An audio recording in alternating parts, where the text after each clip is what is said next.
Hi guys, welcome back to my channel. ನೀವು ನೋಡ್ತಾ ಇದ್ದೀರಾ ಸಂಜು ವಿಲೇಜ್ ವ್ಲಾಗ್ಸ್. ನಾನು ಇವಾಗ ವ್ಲಾಗ್ ಸ್ಟಾರ್ಟ್ ಮಾಡಿದ್ದೀನಿ. ಸೊ ಇವತ್ತು ಒಂದು ಸ್ಪೆಷಲ್ ವ್ಲಾಗ್ ಜೊತೆ ಬಂದಿದ್ದೀವಿ. ಏನಂತಂದ್ರೆ ವ್ಯಾಲೆಂಟೈನ್ಸ್ ಡೇ ಪ್ರಯುಕ್ತ ನಮ್ಮಿಬ್ರ ಬಗ್ಗೆ ಜಾಸ್ತಿ ನಿಮಗೆ ಹೇಳೋಣ ಅಂತ ಅಂದ್ಬಿಟ್ಟು. ಹೆಂಗೆ ಅಂತಂದ್ರೆ ಪ್ರಪೋಸಲ್ ಯಾವ ಕಡೆಯಿಂದ ಬಂದಿದ್ದು, ಹೆಂಗೆ ನಮ್ದು ಮದುವೆ ಯಾವ ಥರ ಫಿಕ್ಸ್ ಆಗಿದ್ದು, ಯಾವ ಥರ ಆಯಿತು, ಏನು ಅನ್ನೋದು ನೀವೆಲ್ಲರಿಗೂ ತಿಳಿಸೋಣ ಅಂತ ಅಂದ್ಬಿಟ್ಟು ಮಾತಾಡೋಣ. ಮಾತುಕತೆ ತುಂಬ ವರ್ಷ ಆಯ್ತಲ್ವಾ, ಹಂಗೇ ನಾವು ಮತ್ತೆ ಮೆಮೊರೀಸ್ ಎಲ್ಲ ರೀಕ್ರಿಯೇಟ್ ಮಾಡ್ದಂಗೆ ನಮಗೂ ಅನಿಸುತ್ತೆ. ಅದೊಂದು ಎಕ್ಸ್ಪೀರಿಯೆನ್ಸು ನಿಮಗೂ ಹೇಳೋಣ ಅಂತ ಅಂದ್ಬಿಟ್ಟು ಬೈದ್ವಿ. ಸೊ ಬನ್ನಿ ವ್ಲಾಗ್ನ ಸ್ಟಾರ್ಟ್ ಮಾಡೋಣ. ಅದಕ್ಕೂ ಮುಂಚೆ ನೀವು ಯಾರೆಲ್ಲ ನನ್ನ ಚಾನಲ್ನ ನೋಡ್ತಾ ಇದ್ದೀರಾ, ನನ್ನ ಚಾನಲ್ಗೆ ಸಬ್ಸ್ಕ್ರೈಬ್ ಮಾಡ್ಕೊಂಡು ವೀಡಿಯೋಸ್ ನೋಡಿ. ಈ ವಿಡಿಯೋ ನಿಮಗೆ ಇಷ್ಟ ಆದರೆ ಒಂದು ಲೈಕ್ ಮಾಡಿ, ಕಮೆಂಟ್ ಮಾಡಿ ಮತ್ತು ಶೇರ್ ಮಾಡಿ. ಬನ್ನಿ ವಿಡಿಯೋನ ಸ್ಟಾರ್ಟ್ ಮಾಡೋಣ. ಇವರೇ ಮಾತಾಡ್ತಾರೆ. ಫಸ್ಟ್ ಇಂದ ಹೇಳಿ, ನಾವೇನು ಮುಂಚೆ ಏನು ಪ್ಲ್ಯಾನ್ ಮಾಡಿಲ್ಲ, ಹೆಂಗೆ ಮಾತಾಡಬೇಕು ಅಂತ ಅಂದ್ಬಿಟ್ಟು ಗೊತ್ತಿಲ್ಲ. ಸೊ ಇವರಿಗೆ ಎಷ್ಟು ಗೊತ್ತು, ಎಷ್ಟು ಜ್ಞಾಪಕ ಇದೆ ಅನ್ನೋದು ನಿಮ್ಮ ಮುಂದೆನೇ ಹೇಳ್ಬಿಡ್ತಾರೆ. ನಾವೇನು ಮುಂಚೆ ಪ್ಲ್ಯಾನ್ ಮಾಡಿಲ್ಲ. ಸರಿ ಹೇಳಿ, ನಾನು ಹೆಂಗೆ ಇಷ್ಟ ಆಗಿದ್ದು ಸ್ಟಾರ್ಟಿಂಗು, ನಮ್ಮಿಬ್ರ ಮಧ್ಯೆ ಹೆಂಗೆ ಒಂದು ಬಾಂಡಿಂಗ್ ಬೆಳೀತು, ನಾವು ಒಬ್ರಿಗೊಬ್ರನ್ನ ಹೆಂಗೆ ಇಷ್ಟಪಟ್ವಿ. ಲವ್ ಮಾಡಿದ್ದು ಇಷ್ಟಪಡಕ್ಕೆ ಈಗ ಇಷ್ಟ ಓಹೋ ಲವ್ ಮಾಡಿದ್ರೆ ಮಾತ್ರ ಇಷ್ಟಪಡೋದ? ಇಷ್ಟಪಡದಲ್ಲೇ ಮದ್ವೆ ಆಗಿದೀವ ನಾವು. ನೋಡಿ ಅರೇಂಜ್ ಮ್ಯಾರೇಜ್ ಆಗಿರೋದಲ್ಲ, ಅರೇಂಜ್ ಮ್ಯಾರೇಜ್. ಈಗ ಗೈಸ್ ಏನ್ ಗೊತ್ತಾ, ಈಗ ಏನ್ ಗೊತ್ತಾ, ಲವ್ ಮಾಡ್ಕೊಂಡ್ ಮದ್ವೆ ಆಗೋದು ಅದು ಸಪ್ರೇಟ್. ಇವಾಗ ಲವ್ ಮ್ಯಾರೇಜ್ ಅಂತ ಕೇಳ್ತಿದಾರಲ್ವಾ, ಇಷ್ಟ ಆಗದೆ ನಾನು ಒಪ್ಕೊಬಿಟ್ರ ಬೆಂಗಳೂರಲ್ಲಿ ದನ ಕಾಯ್ತು ಓಡಿಸಿ ಬಂದು. ಗೈಸ್ ಬೆಂಗಳೂರಲ್ಲಿ ಅಂದ್ರೆ ದನ ಕಾಯಕ್ಕಾಗತ್ತಾ? ಸ್ಟಾರ್ಟಿಂಗ್ ಹೇಳಿ ನೋಡಿದ್ರೆ ಎಷ್ಟು ಜ್ಞಾಪಕ ಇಟ್ಕೊಂಡಿದ್ದಾರೆ ಇವರು, ಜ್ಞಾಪಕ ಶಕ್ತಿ ಎಷ್ಟು ಐತೆ ಅಂತ ಟೇಸ್ಟ್ ಮಾಡಿ. ನನಗೆ ಗೊತ್ತಿಲ್ಲ, ಹೇಳ್ಬೇಕಷ್ಟೇ. ನಾನು ಫಸ್ಟ್ ಸ್ಟಾರ್ಟಿಂಗ್ ನೀವು ಎಲ್ಲಾದ್ರೂ ನೋಡಿದ್ರೆ ಫಸ್ಟ್ ಅಷ್ಟು ಎಲ್ಲೂ ನೋಡಿಲ್ಲ, ಬೆಂಗಳೂರಲ್ಲಿ ನೋಡಿದ್ದು. ಮತ್ತೇನೋ ಹೇಳ್ತಾ ಇದ್ರು, ನಮ್ಮ ಮಾಮೂನ್ ಬೇಗ್ರೂಟಲ್ಲಿ ನಮ್ಮ ಇನ್ನೊಂದು ಅತ್ತೆ ಮಗ ಅದೇ ನಮ್ಮ ಮದುವೆ ಫಿಕ್ಸ್ ಮಾಡಿದ್ರಲ್ವಾ, ಅವರು ಏನೋ ನಿಮ್ಮನ್ನ ಕರ್ಕೊಬಂದಿದ್ರಂತೆ. ನಮ್ಮ ಮಾಮೂನ್ ಇನ್ನೊಂದು ಮಾಮೂನ್ ಬೇಗ್ರೂಟಕ್ಕೆ, ಅಣ್ಣನಲ್ಲಿ ಮಾಮೂನ್ ಬೇಗ್ರೂಟಕ್ಕೆ. ಅವಾಗೇನೋ ನೋಡ್ಬಿಟ್ಟು ನಿಮ್ಮ ಮಾವನ ಮಗಳು ಕೊಡ್ಸಿ ಅಂತ ಏನೋ ಕೇಳ್ದಂಗಾಯ್ತು ಅಂತ ಅಂದ್ರಪ್ಪ. ಸುಳ್ಳೆ ಹೆಂಗ್ ನಿಜವೋ? ಸುಳ್ಳು ಸುಳ್ಳು. ನಾನೇ ನಾನೇ ಯಪ್ಪ ಮದ್ವೆ ಆಗ್ಬೇಕಾದ್ರೆ ಏನೇನೋ ಹೇಳಿರ್ತಾರೆ ಇವರು. ನಾವು ಏನೇನೋ ಡ್ರೀಮ್ ನಾನು ನೋಡಿ ಇಷ್ಟಪಟ್ಟಿದ್ರೇನೋ ಅಂತ. ಯಾರು ನೋಡಿ ಇಷ್ಟಪಟ್ಟಿರಲಿಲ್ಲ. ನಿಮ್ ನೋಡಿ ಆಗ ನೋಡಿದ್ರೊಳಕ ತಿಮ್ಮಾಗಿದ್ದಂಗಿದ್ದೆ. ಈಗ ನಿಜವಾಗ್ಲೂ ಸುಳ್ಳು ಹೇಳ್ತಾವ್ರಿ. ಅದೇ ಫೋಟೋಸ್ 10 ವರ್ಷ ಫೋಟೋಸ್ ನೋಡ್ಬಿಟ್ಟು ಏನ್ ಗೊತ್ತಾ, ಯಾಕೂ ಬೇಡ ಹಂಗಿತ್ತು ರೀ. ಏನ್ ಹಿಂಗೆ ಹೇಳ್ತಿದ್ಯಾ? ಫೋಟೋಸ್ ಅಲ್ಲಿ ಯಾವಾಗ್ಲೇ ಒಂದ್ಸಲ ನಾವು ಮೀಟ್ ಮಾಡಿದ್ವಿ, ಫಸ್ಟ್ ಮೀಟು. ಅವಾಗ ಪಾರ್ಕಿಗೆ ಹೋಗಿದ್ವಿ, ಕುತ್ಕೊಂಡ್ ಮಾತಾಡೋ ಸೆಲ್ಫಿ ತಗೊಂಡಿದ್ರು. ಅದನ್ನೇನೋ ಸೆಲ್ಫಿನ ಸ್ವಲ್ಪ ಬ್ಲಾಕ್ ಆಗಿರೋದಕ್ಕೆ ಅದನ್ನೇ ಹೇಳ್ತವ್ರಿ. ಎಲ್ಲರಿಗೂ ಬಂದು ತೋರಿಸಿದ್ರಂತೆ. ಗೈಸ್ ಇಲ್ಲ ಗೈಸ್, ನಿಜವಾಗ್ಲೂ ಕಲರ್ ಇದ್ರು ಹೇಳ್ತಿರೋದು ನಿಜವಾಗ್ಲೂ ಸುಳ್ಳು. ಸ್ಟಾರ್ಟಿಂಗ್ ಸ್ಟಾರ್ಟ್ ಮಾಡಿ ನಾನೇ ಅಂತ ಅನ್ಕೊಂಡಿದ್ದೆ. ಅಂದ್ರೆ ನಾನು ನೋಡಿ ಸ್ಟಾರ್ಟಿಂಗು ಇಷ್ಟಪಟ್ಬಿಟ್ಟು ನಮ್ಗೊಂಥರ ಖುಷಿ. ಓ ನೋಡಿ ನನ್ನಿಂದ ಇಷ್ಟಪಟ್ಟಿದಾರೇನೋ ಅಂತ ಅಂದ್ಬಿಟ್ಟು ಎಲ್ಲೆಲ್ಲೋ ಹೋಗಿರ್ತೀವಿ ಡ್ರೀಮ್ಗೆ. ಹೋಗಿದ್ದು ಆಗ. ಈಗ ಆಯ್ತು ಎಲ್ಲಿ ಗಂಟೆ ಹೋಗಿದ್ರಾಗ ನನಗೆ ಹೋಗ್ತಿತ್ತು. ಹೇಗತ್ತ ಮದ್ವೆ ಆಗ್ಬೇಕಾದ್ರೆ ಸುಮ್ನೆ ಏನೋ ಒಂದು ಹೇಳ್ತಾರೆ, 1000 ಸುಳ್ಳು ಹೇಳ್ಬಿಟ್ಟು ಮದುವೆ ಮಾಡು ಅಂತಾರಲ್ಲ. ಇದೆ ಸುಳ್ಳು ಹೇಳಿದ್ರು. ನಮ್ಮ ಮಾಮ ಹಂಗೆ ಹೇಳಿದ್ ನಂಗೆ, ಅಯ್ಯೋ ಬೀಗ್ರೂಟಲ್ಲಿ ನೀನ್ ನೋಡ್ಬಿಟ್ಟು ಇಷ್ಟ ಆಗ್ಬಿಟ್ಟಿದ್ಯಂತೆ, ಅದಕ್ಕೆ ಕೇಳ್ತಾವ್ರೆ ಅಂತ ಅಂದ್ಬಿಟ್ಟು ಹೇಳ್ದ ನಮ್ಮ ಮಾಮ. ಹೇಳು ಈಗ ಅದೇ ಫೋನ್ ನೋಡೋದು. ಏನ್ ಮಾಮ ನನ್ನ ಮಾವ ಮಗಳು ಅವಳೆ ಅಂತ ಕರ್ಕೊಂಡು ತೋರಿಸ್ತ. ನೀನು ಮಾತಾಡೋದು ಸ್ವಲ್ಪ ಸ್ಪಷ್ಟವಾಗಿ ಮಾತಾಡಿ, ನೀಟಾಗಿ ಕುತ್ಕೊಂಡು. ಕೈ ಬಿಡು, ಹೇಳು ಏನ್ ಹೇಳೋದು ಗೊತ್ತಾಯ್ತು. ಚಪ್ಪಾಳೆ ರೀ ಹೇಳ್ರಿ. ನಮ್ದು ಒಂದು ಆ ಮೆಮೊರಿ ಎಲ್ಲ ನೆನ್ಕೊಂಡಾಗ ಮೆಮೊರಿ ಕ್ರಿಯೇಟ್ ಆದಂಗ ಆಗುತ್ತೆ. ಹಳೆಯದೆಲ್ಲ 11 ವರ್ಷ ಆಯ್ತಲ್ಲ. 2014 ನಲ್ಲಿ ಇವ್ರಿಗೆ ಏನು ನೆನಪಿಲ್ಲ. ನನಗೆ ಇಷ್ಟ ಇರ್ಲಿಲ್ಲ ಇವ್ರಿಗೆ ಮದ್ವೆ ಆಗಕ್ಕೆ, ನನ್ ಕಂಡ್ರೆ ಇವ್ರಿಗೆ ಇಷ್ಟ ಮದ್ವೆ ಆಗಕ್ಕೆ. ಬಟ್ ಇವರೇ ನೆನ್ಪಿಟ್ಕೊಂಡಿಲ್ಲ. ಬೆಂಗಳೂರು ನೋಡಿ ಕರ್ಪುರಿ ಕಳಿಗೆ ಅಷ್ಟು ಬಂದು ಆ ಹುಡುಗಿ ಆಯ್ಕೆ ಬಂದ್ಬಿಟ್ಟು ನನಗೆ ರೀ ನೀನ್ ಜಾಸ್ತಿ ಆಯ್ತು. ಓ ನೀನ್ ಬಾರಿ ಸುಂದರ ಅಂತ. ಓ ನಡಿ. ಇನ್ನೇನು ಒಂದೇ ಸಲ ನೋಡಿದ್ದಷ್ಟೇ, ಆಮೇಲೆ ಮತ್ತೆ ಊರಿಗೆ ಬಂದಿಲ್ಲ ಹುಡುಗಿ ಬಂದದಲ್ಲ. ನನಗೆ ಸಿಟ್ಟು ಹತ್ತಿಸ್ಬಿಡಾಗ ಏನ್ ಗೊತ್ತಾ, ಸೆಪ್ಟೆಂಬರ್ ಅನ್ಸುತ್ತೆ ನನಗೆ. ಪ್ರೆಸೆಂಟ್ ನನಗೆ ಅಷ್ಟು ನೆನಪಿಲ್ಲ. ಗೌರಿ ಹಬ್ಬ ಆಗಸ್ಟ್ ಇಲ್ಲ ಸೆಪ್ಟೆಂಬರಲ್ಲಿ ಬರುತ್ತೆ. ಗೌರಿ ಹಬ್ಬ ಆ ಟೈಮಲ್ಲಿ ನಾನು ನೋಡಕ್ಕೆ ಇವ್ರು ಬಂದಿದ್ದು. ಸೆಪ್ಟೆಂಬರ್ ಅಂತ ಅನ್ಸುತ್ತೆ 2014. ಅಕ್ಟೋಬರು 2ಕ್ಕೆ ನಮ್ದು ಎಂಗೇಜ್ಮೆಂಟ್ ಆಗಿತ್ತು. ನನಗೆ ಜ್ಞಾಪಕ ಐತಿ, ಇದಕ್ಕೆ ಏನೇನು ಜ್ಞಾಪಕ ಇಲ್ಲ. ಸರಿ ಹೇಳಪ್ಪ, ಇದು ಸ್ಟಾರ್ಟಿಂಗ್ ನಾನು ನೋಡಕ್ ಬಂದೆಲ್ಲ ಏನ್ ಅನ್ನಿಸ್ತು, ಇಷ್ಟ ಆಯ್ತಾ? ಒಂದೇ ಸಲ ನೋಡಿದ ತಕ್ಷಣ ಒಪ್ಪಿಬಿಟ್ರೆ. ಇದೇ ಫಸ್ಟ್ನೇ ಗಂಟು. ನನಗೆ ಯಾವ ಗಂಟು ಬಂದಿರಲಿಲ್ಲ, ಇದೇ ಫಸ್ಟ್ನೇ ಗಂಡು. ಏನಾರ ನಮ್ಮ ಅಪ್ಪ ಮನೇಲಿ ಎಲ್ಲಾದ್ರೂ ಅವ್ರಿವ್ರು ಕೇಳಿದಾಗ ಮದುವೆ ಮಾಡ್ತೀರಾ ನಿಮ್ ದೊಡ್ಡ ಮಗಳನ್ನ ಅಲ್ಲಿ ಗೌರ್ಮೆಂಟ್ ಕೆಲ್ಸದಾರ ಅವ್ರು ನಿಜವಾಗ್ಲೂ ಕೊಚ್ಕೋದಿಲ್ಲ. ನೀವ್ ಇಲ್ದವೆಲ್ಲ ಹೇಳ್ಬೇಡ ಇವಾಗ ನೀನು ನಾನು ನಿಜಾನೇ ಹೇಳ್ತಿರೋದು.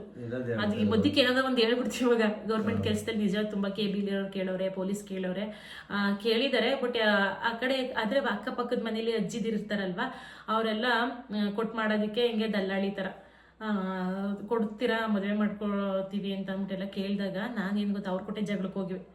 ನಮ್ಮ ಅಪ್ಪನಷ್ಟು ಉದ್ದಕ್ಕೆ ನಿಂತ್ಕೊಬಿಡಿವೆ ನಾನು. ನನಗೆ ಬೇಡ ಅಂದ್ರೆ ಬೇಡ, ಈಗಲೇ ಆಗಲ್ಲ ಮದುವೆ, ನನಗೆ ಇಷ್ಟ ಇಲ್ಲ ಅಂತ ಅಂದ್ಬಿಟ್ಟು ಎಷ್ಟು ಜಗಳಾಡಿದೀನಿ ಗೊತ್ತಾ. ನಮ್ಮ ಅಪ್ಪ ಆಚೆ ಎಲ್ಲ ಓಡ್ಸೈತಲ್ಲ. ನನಗೆ ನನ್ನ ಮೇಲೆ ಆಣೆ ಈಗ ನೀನು ಒತ್ತಿ ಹಾಗಾಡಿದ್ರೆ ಟೀಕೆ ಇವರು ನನ್ನ ಗೌರ್ಮೆಂಟ್ ಕೆಲಸ ಯಾರು ಹೋಯ್ತಿರ್ಲಿಲ್ಲ ಅಂತ ಇವ್ರಿಗೆ ಹೊಟ್ಟೆ ಉರಿ. ಏನ್ ಮಾಡ್ತಿ ಹಿಂಗ ಆಯ್ತು ನನ್ನ ಮೇಲೆ ಆಣೆ ಗೈಸ್ ನೋಡಿ, ನಾನು ಯಾರೋ ಮದುವೆ ಆಯ್ತಿರ್ಲಿಲ್ಲ ಗೌರ್ಮೆಂಟ್ ಕೆಲ್ಸದಾರ. 16 ಇಂದಾನೆ ಸ್ಟಾರ್ಟ್ ಮಾಡಿದ್ರು ನನಗೆ ಮದುವೆ ಮಾಡ್ತೀನಿ ಅಂತ ಅಂದ್ಬಿಟ್ಟು 16 ವರ್ಷಕ್ಕೆ ಸ್ಟಾರ್ಟ್ ಮಾಡಿದ್ರು. ಅವಾಗ ಇನ್ನೂ ಚಿಕ್ಕವಳು. ಅದಾದ್ಮೇಲೆ ಅವ್ರಿವ್ರು ಕೇಳಿದಾಗ ನಮ್ಮಪ್ಪ ಮನೇಲಿ ಬಂದು ಮಾತಾಡೋದು ನಮ್ಮ ಅಮ್ಮ ಹತ್ರ, ಹಿಂಗೆ ಕೇಳ್ತಾವ್ರೆ ಅಂತ ಅಂದ್ಬಿಟ್ಟು ಅವರಿಬ್ರು ಮಾತಾಡ್ತಾ ಇದ್ರೆ ನಾನು ಜಗಳದ ಕತ್ಕೊಬಿಡಿವೆ. ಜಗಳ ನಮ್ಮಪ್ಪ ಎಷ್ಟೊಂದು ದಿವಸ ಮನೆಯಿಂದ ಆಚೆ ನಿಲ್ಸೋರ್ನ ನಮ್ಮ ಅಮ್ಮ ಪಾಪ ಒಳಗೆ ಕರ್ಕೊಂಡಿದ್ದಾರೆ. ನಮ್ಮಪ್ಪ ಆಚೆ ಓಡಿಸ್ದಾಗ ಹಂಗೆಲ್ಲ ಜಗಳ ಒಂದು ದಿವಸ ರಣರಂಪ ಮಾಡಿಬಿಟ್ಟು ಹುಚ್ಚಿ ಥರ ಕಿರ್ಚಾಡಿ ಕೂಗಾಡ್ಬಿಟ್ಟಿದ್ದೆ. ಆಮೇಲೆ ನಮ್ಮಪ್ಪ ಒಂದು ಸ್ವಲ್ಪ ದಿವಸ ಸಮಾಧಾನ ಆಯಿತು, ಹಿಂಗೆಲ್ಲ ಆಡ್ತಾಳೆ ಬೇಡ ಬಿಡಿ ಯಾವಾಗ ಆಯ್ತಾಳೆ ಅವಾಗ ಆಗಲಿ ಅಂತ ಅಂದ್ಬಿಟ್ಟು. ಅದಾದ್ಮೇಲೆ ಸ್ವಲ್ಪ ದಿವಸ ಸ್ಟಾಪ್ ಮಾಡಿದ್ರು. ಮತ್ತೆ ಸ್ಟಾರ್ಟ್ ಎಲ್ಲಾದರೂ ಕೇಳಿದರೆ ಸಾಕು ಮತ್ತೆ ಸ್ಟಾರ್ಟ್ ಮಾಡೋರು. ನಮ್ಮಮ್ಮ ಏನು ಜಾಸ್ತಿ ಫೋರ್ಸ್ ಮಾಡ್ತಿರಲಿಲ್ಲ ಮದುವೆ ಆಗಲೇಬೇಕು ಅಂತ ಅಂದ್ಬಿಟ್ಟು. ನಮ್ಮಪ್ಪ ಕುಣಿಯೋರಲ್ಲ, ಆ ತಾಳಕ್ಕೆ ತಕ್ಕ ನಮ್ಮಮ್ಮ ಹಂಗಾಡೋರು ಅಷ್ಟೇ. ಆಚೆ ಎಲ್ಲ ಹೋಗ್ತಾ ಪಾಪ ನಮ್ಮಮ್ಮ ಒಳಗಡೆ ಎಲ್ಲ ಕರ್ಕೊಬಂದು ನಮ್ಮ ಅಪ್ಪನ ಕಣ್ಣಾಗೆಲ್ಲ ಸೇಫ್ ಮಾಡೈತೆ ನಾನು. ಹೇಳಿ ಇವಾಗ ಹೇಳಿ, ನಿಮ್ಗೆ ಏನೇನು ಗೊತ್ತು ಹೇಳು. ನಾನು ನೋಡಿದ ತಕ್ಷಣ ಇಷ್ಟ ಬರೀ ಇಂಥದೆಯ ನೀವು ಕೂರ್ಸ್ಕೊಂಡ್ರೆ ಈಗ ಸ್ಟಾರ್ಟಿಂಗು ಏನು ಗೊತ್ತಾ ಗೈಸ್, ಇವ್ರು ಬರೋದಿನ ನನಗೆ ನಮ್ಮ ಅಪ್ಪ ನಮ್ಮಮ್ಮ ತುಂಬ ಹಿಂಸೆ ಮಾಡಿ ನೈಸಾಗಿ ಮಾತಾಡಿ ನನ್ನ ಒಪ್ಸಿದ್ದು. ಏನು ಗೊತ್ತಾ, ನಮ್ಮ ಅತ್ತೆ ಕಳಿಸಿದ್ದು ಇವ್ರನ್ನ. ಹಿಂಗೆ ಒಂದು ಹುಡುಗ ಬರ್ತೈತೆ ಕಾಫಿ ಕೊಡು ಅಂತ ಅಂದ್ಬಿಟ್ಟು. ಅದಕ್ಕೆ ನನಗೆ ಬೇಡ, ನನಗಿಷ್ಟ ಇಲ್ಲ ಅಂತ. ನಮ್ಮ ಅಪ್ಪ ನಮ್ಮ ಏನು ಹೇಳಿದ್ದು ಅಂತಂದರೆ ಜಸ್ಟ್ ಒಂದು ಕಾಫಿ ಕೊಡು ಸಾಕು, ನನಗೆ ಇಷ್ಟ ಇಲ್ಲ ಈಗಲೇ ಮಾಡೋಕ್ಕೆ ಅಂತ ಹೇಳ್ಬಿಟ್ಟು ಏನಾದರೂ ಒಂದು ರೀಸನ್ ಹೇಳ್ಬಿಟ್ಟು ಕ್ಯಾನ್ಸಲ್ ಮಾಡ್ತೀವಿ. ನಿಮ್ಮ ಅತ್ತೆ ಕಳಿಸಿರೋದಲ್ವ, ಬೇಜಾರು ಮಾಡ್ಕೋತಾಳೆ, ನಿಮ್ಮ ಅತ್ತೆ ಈ ಥರ ಏನೋ ಒಂದು ರೀಸನ್ನಿಂದ ಕ್ಯಾನ್ಸಲ್ ಮಾಡಿಸ್ತೀವಿ ಅಂತ ಅಂದ್ಬಿಟ್ಟು ಹೇಳಿದ್ದು. ಬಟ್ ನಾನು ಮುಸ್ಲಿ ಉಡ್ಸ್ಕೊಂಡೆ ಕಾಫಿ ಕೊಟ್ಟೆ. ಹೇಳಿ ನಾನು ಫಸ್ಟ್ ಟೈಮ್ ನೋಡಿದೆ. ಹೇಳು ನನಗೂ ಸಾಕಾಗೋಯ್ತು. ಆಯ್ತು ಹೇಳಪ್ಪ, ನಿಂದು ನಾನು ನೋಡಿದ ತಕ್ಷಣ ನಿನ್ಗೆ ಯಾವ ಡೇಟು, ಯಾವ ಇಯರು, ಯಾವ ಮಂತ್ ಅನ್ನೋದೇನು ಗೊತ್ತಿಲ್ಲ. ಸರಿ, ನಾನು ಸರಿ ಆಯ್ತು. ನಾನು ಫಸ್ಟ್ ಟೈಮ್ ನೋಡಿದ ತಕ್ಷಣ ಏನು ಅನಿಸ್ತು, ನಗಕ್ಕಾಗ್ದೆ ಅಳಕ್ಕಾಗ್ದೆ ಫಸ್ಟ್ ಟೈಮ್ ನಿಜ ಹೇಳ್ಬೇಕು ನೋಡಿದಾಗ ಏನ್ ಕರಕ್ತಿಮಕ್ಕಾದ್ರೂ ತೆಗಿ ಅಂತ ಮದುವೆ ಆಗೋ ತೆಗಿ ಅಂತ ಸುಮ್ಮನೆ ನನ್ನ ಮೇಲೆ ಆಣೆ ಇಟ್ಟೇಳೋರೆಲ್ಲ ನಂಬ್ಕೋತಾರೆ ನಾ ಕರಿತಿಮಕ್ಕ ಅಂತಂದ್ರೆ. 100% ಕರಿತಿಮಕ್ಕನೇ ಗೈಸಿ ಹಳೆ ಫೋಟೋ ಒಂದು ಹಾಕಿ ಅಂತ ಕೇಳ್ತಾರೆ. ಆಮೇಲೆ ಸರಿ ಆಯ್ತು. ಗೈಸ್ ಏನ್ ಗೊತ್ತಾ, ಇವಾಗ ಹೇಳ್ತಿದಾರಲ್ವಾ, ಇವಾಗ ಹುಡುಕ್ಬಿಟ್ಟು ಇವಾಗ ನಿಮಗೆ ತೋರ್ಸಕ್ಕಾಗಲ್ಲ. ನಾನು ಹಳೆ ಫೋಟೋಸ್ ಎಲ್ಲ ತೋರಿಸ್ತೀನಿ ಆಯ್ತಾ, ತೋರಿಸ್ತೀನಿ. ಅವಾಗ ಹೇಳಿರಂತೆ ಪ್ರಾಮಿಸ್. ಇವ್ರು ಚೆನ್ನಾಗಿಲ್ಲ ಅಂದ್ಬಿಟ್ಟು ನಾನು ಚೆನ್ನಾಗಿಲ್ಲ ಅಂತ ಹೇಳ್ತಾ ಇದಾರೆ ಅಷ್ಟೇ. ಆಯ್ತಪ್ಪ ಹೇಳಪ್ಪ, ಬೇಗ ಪಟ್ಬಿಟ್ಟು ಅಂತ ಟೈಮ್ ಮುಗ್ದೋಗ್ಬಿಡುತ್ತೆ. ಏನ್ ಹೇಳೋಣ, ನೋಡಿದ ತಕ್ಷಣ ಏನಿಸ್ತು, ನೋಡ್ದು ಪರವಾಗಿಲ್ಲ ಸುಮಾರು ಕವಳೆ ತೆಗಿ ಅಂತೇಳಿ ಒಪ್ಕೊಂಬಂದು ಬಂದ್ಮೇಲೆ ತೆಗಿ ಇನ್ನ ಕಡೆಗಿನ ಗಮನ ಕೊಡ್ಲಿಲ್ಲ. ಇವರು ಏನಂದ್ರಂತೆ, ನಮ್ಮ ಅಮ್ಮನ ಹತ್ರ ಹುಡುಗಿ ಇಷ್ಟ ಆಗೈತೆ, ಮುಸ್ಲಿ ಉಡ್ಸ್ಕೊಂಡು ಮುಸುಡಿ ಉಯ್ತಾ ಇತ್ತು ಕಾಫಿ ಕೊಡ್ಬೇಕಾದ್ರೆ, ಯಾರನ್ನಾದ್ರೂ ಇಷ್ಟ ಪಡ್ತೈತೆ ಕೇಳಿ ಫಸ್ಟ್ ಇರ್ಕೊಳ್ಳಿ ಅಂತ ಏನೋ ಅಂದ್ರಂತೆ. ಅದು ನಮ್ಮ ಅಮ್ಮ ನಮ್ಮ ಅಪ್ಪಗೆ ಹೇಳಿ ನಮ್ಮ ಅಪ್ಪ ನನಗೆಲ್ಲ ಹೇಳ್ತು, ಮುಸ್ಲಿ ಉಡ್ಸ್ಕೊಂಡು ಹಿಂಗೆ ಕಾಫಿ ಕೊಟ್ಲಂತೆ ಅಂತ ಅಂದ್ಬಿಟ್ಟು. ಹುಡುಗನ ಹೆಂಗೆ ನೋಡಿದೆ ಅಂತಂದರೆ ಒಂದೇ ಸಲ ಹಿಂಗೆ ನೋಡ್ತೀನಿ, ಹಿಂಗೆ ಮುಸ್ಲಿ ನಿಜವಾಗ್ಲಿ. ಅದಾದಮೇಲೆ ನಮ್ಮ ಅತ್ತೆಯರಿಗೆಲ್ಲ ಗೌರಿ ಹಬ್ಬಕ್ಕೆ ಕಾಯಿ ಕಣ ಕೊಡೋಕ್ಕೆ, ಗೌರಿ ಹಬ್ಬ ಎಲ್ಲ ಮುಗ್ದೋಗಿತ್ತು, ನಾವು ಸ್ವಲ್ಪ ಲೇಟಾಗಿ ಕೊಟ್ವಿ. ಅಷ್ಟ ಕುಂಕುಮ ಕಾಯಿ ಕಣ ಕೊಡ್ತಾರಲ್ವ, ಅದನ್ನು ಕೊಡಬೇಕು ಅಂತ ಅಂದ್ಬಿಟ್ಟು ಬೆಂಗಳೂರಿಂದ ನನ್ನನ್ನು ಕರ್ಕೊಂಡು ಒಂದು ಹೊಸ ಬಟ್ಟೆ ಕೊಡಿಸ್ತಾವ್ರೆ ಅಂತ ಅಂದ್ಬಿಟ್ಟು ನಾನು ಊರಿಗೆ ಬಂದಿದ್ದೆ ಅವ್ರ ಜೊತೆ. ಗೊತ್ತಿರ್ಲಿಲ್ಲ. ಹೊಸ ಬಟ್ಟೆ ಕೊಡಿಸ್ಕೊಂಡು, ಬಟ್ಟೆ ಖುಷಿ ಅಲ್ವ, ಬಟ್ಟೆ ಅಂದ್ರೆ ಆಸೆ ಜಾಸ್ತಿ. ಇಷ್ಟ ಇತ್ತು, ಪ್ರಾಮಿಸ್ ಇಷ್ಟ ಇರ್ಲಿಲ್ಲ, ನನ್ನ ಮೇಲೆ ಇಷ್ಟ ಇರಲಿಲ್ಲ. ಕೇಳ್ಕೊಳ್ಳಿ, ಇವರು ನಾನು ಒಪ್ಕೊಂಡಿಲ್ಲ ಅಂತ ಅಂದ್ಬಿಟ್ಟು ಸ್ಟಾಪ್ ಮಾಡಿದ್ರು ಅಲ್ಲಿಗೆನೆ. ಬೇರೆ ಕಡೆ ಎಲ್ಲ ನನ್ನ ನೋಡ್ಕೊ ಬಂದಿದ್ರಂತೆ ಹುಡುಗಿರ್ನ, ನಾನು ನೋಡಾದ್ಮೇಲೆ ನೋಡ್ಕೊ ಬಂದಿದ್ರಂತೆ. ಬಟ್ ನನಗೆ ಇಷ್ಟ ಇರಲಿಲ್ಲ. ಒಂದು ತಿಂಗಳು ಅನ್ಸುತ್ತೆ,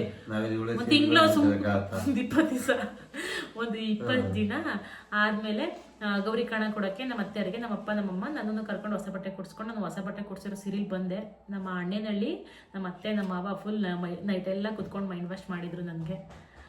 ಒಪ್ಕೋ, ನಿಂಗೆ ಒಬ್ಳು ತಂಗಿ ಇದ್ದಾಳೆ, ಇಷ್ಟು ನೀನೇ ಲೇಟಾಗಿ ಮದುವೆ ಆದರೆ ಇವತ್ತಿನ ಕಾಲದಲ್ಲಿ ಹೆಂಗೆ ಏನು ಅಂತ ಹೇಳೋಕ್ಕಾಗಲ್ಲ, ಅವಳನ್ನೇ ಯಾವಾಗ ಮದುವೆ ಮಾಡೋದು, ಈಗ ನಾವು ಸಾಕಿದ್ದೀವಿ, ನನಗೆ ಬೆಲೆ ಕೊಡು, ಒಪ್ಕೋ, ಒಳ್ಳೆ ಜಾಗ ಅಂತ ಅಂದ್ಬಿಟ್ಟು ಒಪ್ಸಿದ್ದು. ಸರಿ ಆಯಿತು ಅಂತ ಅಂದ್ಕೊಂಡು ಒಪ್ಕೊಂಡೆ. ಬೆಳಿಗ್ಗೆ ಫೋನ್ ಮಾಡ್ಬಿಟ್ಟು ಕರೆಸಿದ್ರು. ಇನ್ನೊಂದ್ಸಲ ಅದೇ ಡ್ರೆಸ್, ಹೊಸ ಡ್ರೆಸ್ ಹಾಕೊಂಡು ಕಾಫಿ ಕೊಟ್ಟೆ. ಏನೋ ಒಂದು ಆಸೆ ಹುಡ್ಸಿದ್ರು, ಹಂಗೆ ಹಿಂಗೆ ಅಂತ ಅನ್ಕೊಂಡು ಮೈಂಡ್ ವಾಶ್ ಮಾಡಿದ್ರು. ಓಕೆ ಅಂತ ಅಂದ್ಬಿಟ್ಟು ಒಪ್ಕೊಂಡೆ. ಆಗ ಸ್ವಲ್ಪ ನಗಾಡ್ಕೊಂಡು ಸ್ಮೈಲ್ ಮಾಡ್ಕೊಂಡು ಅದ್ ಏನ್ ಬಂದಿತ್ತ ಕಣೆ ನನಗೆ ಗೊತ್ತಿಲ್ಲ, ಹೋಗತಿ. ನಿಜವಾಗ್ಲೂ ನನಗೆ ನಾನು ಸ್ವಲ್ಪ ಲೇಟಾಗಿ ಮದ್ವೆ ಆಗ್ಬೇಕಾಗಿತ್ತು. ಯಾರಿಗೆ ತಾನೇ ಇನ್ನು 18 ವರ್ಷಕ್ಕೆ ಮದ್ವೆ ಆಗಕ್ಕೆ ಇಷ್ಟ ಇರುತ್ತೆ ಹೇಳಿ. ಇವ್ರ ಪಾರ್ಟ್ನರ್ ಜೊತೆ ಬಂದಿದ್ರು. ಇವ್ರು ಬರ್ಬೇಕಾದ್ರೆ ನೋಡ್ಲಿಲ್ಲ ನಾನು. ಹೋಗ್ಬೇಕಾದ್ರೆ ಹೆಂಗೆ ಅಂತಂದ್ರೆ ಖುಷಿಯಾಗಿ ಕಾಫಿ ಕೊಟ್ಟೆ, ಇವರು ಖುಷಿಯಾಗೆಲ್ಲ ಇದ್ರು. ಆಮೇಲೆ ಹೋಗಿ ಕಾರ್ ಸ್ಟಾರ್ಟ್ ಮಾಡ್ಕೊಂಡು ಹೋಗ್ಬೇಕಾದ್ರೆ ಜಾಲರಿ ಮನೆಯಲ್ಲಿ ಕಿಟಕಿಗೆ ಕಬ್ಬಣದಲ್ಲೆಲ್ಲ ಚಿಕ್ಕ ಚಿಕ್ಕದು ಎಲ್ಲ ಇದು ಮಾಡಿರ್ತಾರಲ್ವ ಡಿಸೈನು, ಅದನ್ನ ಅದ್ರಲ್ಲಿ ನೋಡ್ತಾ ಇದ್ದೀನಿ ಇವ್ರ ಕಾರ್ ಸ್ಟಾರ್ಟ್ ಮಾಡ್ಕೊಂಡು ಹೋಗೋದೆಲ್ಲ. ಇವ್ರು ಏನು ಮಾಡಿದ್ರು, ನಮ್ಮ ಅಮ್ಮ ನಮ್ಮ ಅಪ್ಪ ನಮ್ಮ ಅತ್ತೆ ನಮ್ಮ ಮಾವ ಎಲ್ಲ ಕಳ್ಸೋಣ ಅಂತ ಅಂದ್ಬಿಟ್ಟು ಇವ್ರನ್ನ ಆಚೆ ಹೋಗಿದ್ರು. ನಾನು ಆಚೆ ನಿಂತ್ಕೊಂಡು ಹುಡುಗ ಹೆಂಗವ್ರೆ ಡೀಟೇಲಾಗಿ ನೋಡೋಣ ಅಂತ ಅಂದ್ಬಿಟ್ಟು ನಿಂತ್ಕೊಂಡು ನೋಡ್ತಾ ಇದ್ದೆ. ಇವ್ರು ಹೆಂಗೆ ನೋಡಿದ್ರು ಅಂತ ಗೊತ್ತಿದೆ. ನೋಡಿ ತಿರುಗಿಸ್ಕೋಬೇಕಾದ್ರೆ ಹಿಂಗೆ ನೋಡಿದ್ರಂತೆ. ನಾ ಈ ಹುಡುಗ ನೋಡಿದ್ರಲ್ಲ ಅಂತ ಅಂದ್ಬಿಟ್ಟು ನಾನು ಹಿಂಗೆ ನಾಚ್ಕೊಂಡು ಹಿಂಗೆ ಬಂದೆ. ಇವ್ರು ಹೋಗ್ಬಿಟ್ಟು ನಮ್ಮ ಮಾಮಂಗೆ ಹೇಳಿದ್ರಂತೆ, ಹುಡುಗಿ ಹೆಂಗೆ ಕಿಟಕಿಲಿ ನೋಡ್ತಾ ಇತ್ತು, ಹುಡುಗಿ ಕಿಟಕಿಲಿ ನೋಡ್ತಾ ಇತ್ತು ಅಂತ ಅಂದ್ಬಿಟ್ಟು. ಅದು ನಮ್ಮ ಮಾಮ ನಮ್ಮ ಜೊತೆ ಎಲ್ಲ ಕ್ಲೋಸ್ ಆಗಿದ್ರಲ್ವಾ, ಅವಾಗ ನಮ್ಮ ಮಾಮ ಹೇಳಿದ್ರು. ಓ ಇವ್ ಅಬ್ಸರ್ವ್ ಮಾಡಿದಾರಲ್ಲ ಅಂತ ಅನ್ಕೊಂಡೆ ನಾನು. ಅದಾದ್ಮೇಲೆ ನಮ್ಮ ಮಾಮ ಬೆಂಗಳೂರಿಗೆ ಹೋದ್ವಿ, ಮಾತಾಡ್ಬೇಕಂತೆ ಅಂತ ಅಂದ್ಬಿಟ್ಟು ನಮ್ಮ ಮಾಮ ಹೇಳ್ತು. ನಾವು ಬೆಂಗಳೂರಿಗೆ ಹೋದ್ಮೇಲೆ ಸರಿ ಆಯಿತು ಅಂತ ಅಂದ್ಬಿಟ್ಟು ನಾನು ಏನು ಮಾಡಿದೆ, ಅವ್ರ ನಂಬರ್ ನನಗೆ ಕೊಡ್ಬೇಡ, ನನಗೆ ಫಸ್ಟ್ ಸ್ಟಾರ್ಟಿಂಗ್ ಮಾತಾಡೋಕ್ಕೆ ನನಗೆ ಒಂಥರ ಮುಜುಗರ ಆಗುತ್ತೆ, ನನ್ನ ನಂಬರ್ ಅವ್ರಿಗೆ ಕೊಡು ಅಂತ ಅಂದೆ. ಆಗ ಕೊಟ್ಬಿಟ್ಟು ಮಾತಾಡಿದ್ರು. ಫಸ್ಟ್ ಸ್ಟಾರ್ಟಿಂಗ್ ಹೆಂಗೆ ಮಾತಾಡಿದ್ರು, ಇವರೇ ಮಾಡ್ತಾವ್ರೆ ಅಂತ ಗೊತ್ತಾಯ್ತು ನಂಗೆ, ಹೊಸ ನಂಬರ್ ಬಂದಿದ್ದಂಗೆ. ಯಾಕೆಂದ್ರೆ ಮೊದಲೇ ಡಿಸ್ಕಸ್ ಆಗಿತ್ತಲ್ಲ. ಸುಮ್ಮನಿರಪ್ಪ, ಅಲ್ಲಿಸ್ಬಿಡ.